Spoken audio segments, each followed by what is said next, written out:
بنی اسرائیل کی ایک جماعت جو حضرت حزقیل علیہ السلام کے شہر میں رہتی تھی، شہر میں طاعون کی وبا پھیل جانے سے ان لوگوں پر موت کا خوف سوار ہو گیا، اور یہ لوگ موت کے ڈر سے سب کے سب شہر چھوڑ کر ایک جنگل میں بھاگ گئے اور وہیں رہنے لگے۔ تو اللہ تعالیٰ کو ان لوگوں کی یہ حرکت بہت زیادہ ناپسند آئی، چنانچہ اللہ تعالیٰ نے ایک عذاب کے فرشتے کو اس جنگل میں بھیج دیا،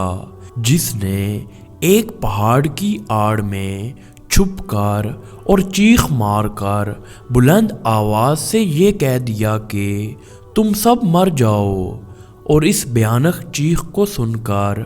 بغیر کسی بیماری کے بالکل اچانک یہ سب کے سب مر گئے، جن کی تعداد 70,000 تھی۔ ان مردوں کی تعداد اس قدر زیادہ تھی کہ لوگ ان کے کفن و دفن کا کوئی انتظام نہیں کر سکے، اور ان مردوں کی لاشیں کھلے میدان میں بے گور و کفن 8 دن تک پڑی پڑی سڑنے لگیں، اور بے انتہا تعفن اور بدبو سے پورے جنگل بلکہ اس کے اطراف میں بدبو پیدا ہو گئی۔ کچھ لوگوں نے ان کی لاشوں پر رحم کھا کر چاروں طرف سے دیوار اٹھا دی تاکہ یہ لاشیں درندوں سے محفوظ رہیں۔ کچھ دنوں کے بعد حضرت حزقیل علیہ السلام کا اس جنگل میں ان لاشوں کے پاس سے گزر ہوا، تو اپنی قوم کے 70,000 انسانوں کی اس ناگہانی موت اور بے گور و کفن لاشوں کی فراوانی دیکھ کر رنج و غم سے ان کا دل بھر گیا اور آپ دیدہ ہو گئے۔ اللہ تعالیٰ کے دربار میں دکھ بھرے دل سے گڑ گڑا کر دعا مانگنے لگے کہ یا اللہ، یہ میری قوم کے افراد تھے جو اپنی نادانی سے یہ غلطی کر بیٹھے کہ موت کے ڈر سے شہر چھوڑ کر جنگل میں آ گئے۔ یہ سب میرے شہر کے باشندے ہیں،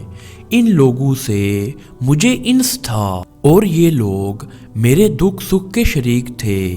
افسوس کہ میری قوم ہلاک ہو گئی اور میں بالکل اکیلا رہ گیا۔ اے میرے رب، یہ وہ قوم تھی جو تیری حمد کرتی تھی اور تیری توحید کا اعلان کرتی تھی اور تیری کبریائی کا خطبہ پڑھتی تھی۔ آپ بڑے سوز و دل کے ساتھ دعا میں مشغول تھے کہ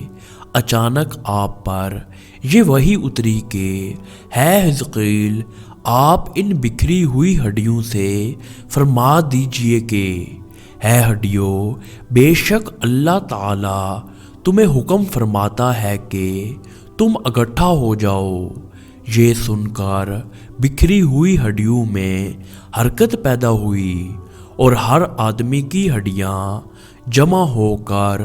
ہڈیوں کے ڈھانچے بن گئے۔ پھر یہ وحی آئی کہ ہے حزقیل، آپ فرما دیجئے کہ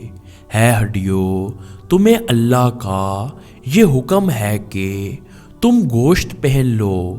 یہ کلام سنتے ہی فوراً ہڈیوں کے ڈھانچوں پر گوشت پوست چڑھ گیا۔ پھر تیسری بار یہ وحی نازل ہوئی،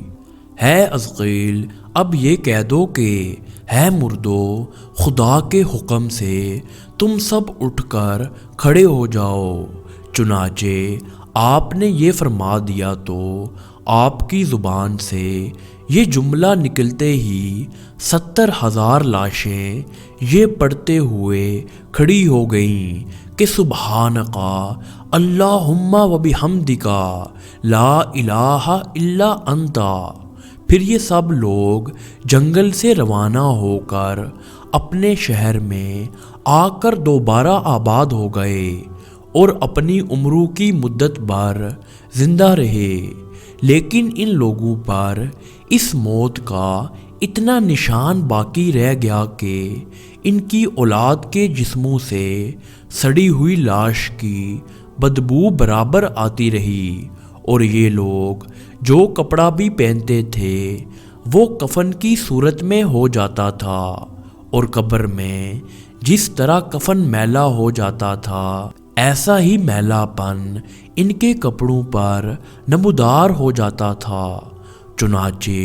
یہ اثرات آج تک ان یہودیوں میں پائے جاتے ہیں جو ان لوگوں کی نسل سے باقی رہ گئے ہیں۔ لہذا بندوں پر لازم ہے کہ رضائے الہی پر راضی رہ کر صابر و شاکر رہیں، اور خواہ کتنی ہی وبا پھیلے اطمینان و سکون کا دامن اپنے ہاتھ سے نہ چھوڑیں، اور یہ یقین رکھیں کہ جب تک میری موت نہیں آتی مجھے کوئی نہیں مار سکتا، اور نہ میں مر سکتا ہوں، اور جب میری موت آ جائے گی تو میں کچھ بھی کروں، کہیں بھی چلا جاؤں، بھاگ جاؤں یا ڈٹ کر کھڑا رہوں، میں کسی حال میں بچ نہیں سکتا۔